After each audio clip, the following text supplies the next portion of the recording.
Hi friends, இப்போ பார்த்தீங்கன்னா மதுரை ஸ்டைலில் நம்ம பெப்பர் சிக்கன் கிரேவி தான் செய்ய போகிறோம்.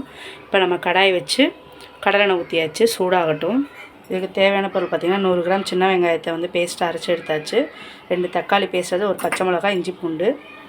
ஆயில் சூடாகிடுச்சு, சோம்பு போட்டுக்கலாம், கருவேப்பிலை ஆட் பண்ணிக்கலாம், அரைச்ச பேஸ்ட் ஆட் பண்ணிக்கலாம்.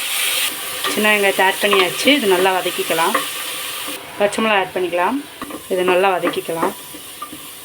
வெங்காயம் நல்லா வதங்கிடுச்சு, தக்காளி பேஸ்ட் ஆட் பண்ணிக்கலாம். தக்காளி பேஸ்ட் ஆட் பண்ணிக்குவோம், இதையும் நல்லா வதக்கிக்கலாம். 1/2 kg சிக்கன் எடுத்துருக்கேன், அதுக்கு 1 ஸ்பூன் இஞ்சி பூண்டு ஆட் பண்ணிக்கலாம்.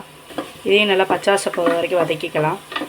கொஞ்சம் மஞ்சள்தூள் ஆட் பண்ணியாச்சு, மிளகாத்தூள் ஆட் பண்ணிக்கலாம். 1.5 ஸ்பூன் ஆட் பண்ணியிருக்கேன், மல்லித்தூள் 1 ஸ்பூன்.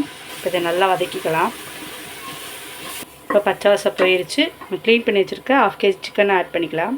லைட்டாக சிக்கன் வந்து உப்பு ஆட் பண்ணிக்கலாம், நல்லா வதக்கிக்கலாம். இப்போ சிக்கனை வந்து நல்லா மசாலோடு மிக்ஸ் பண்ணியாச்சு. கொஞ்சம் நேரம் வேகட்டும். வெந்த பிறகு தண்ணி ஆட் பண்ணிக்கலாம். கொஞ்சம் கரம் மசாலா ஆட் பண்ணிக்கலாம். கறி நல்லா தண்ணி விட்டு வேகட்டும். வெந்த பிறகு மிளகு சீரகம் ஆட் பண்ணி இறக்கிக்கலாம். கொஞ்சம் தண்ணி ஊற்றணும், கறி வேகட்டும். வெந்த பிறகு தண்ணி ஊற்றிக்கலாம். வெந்த பிறகு பார்ப்போம். இப்போ தேவையான அளவு தண்ணி ஊற்றிக்கலாம்.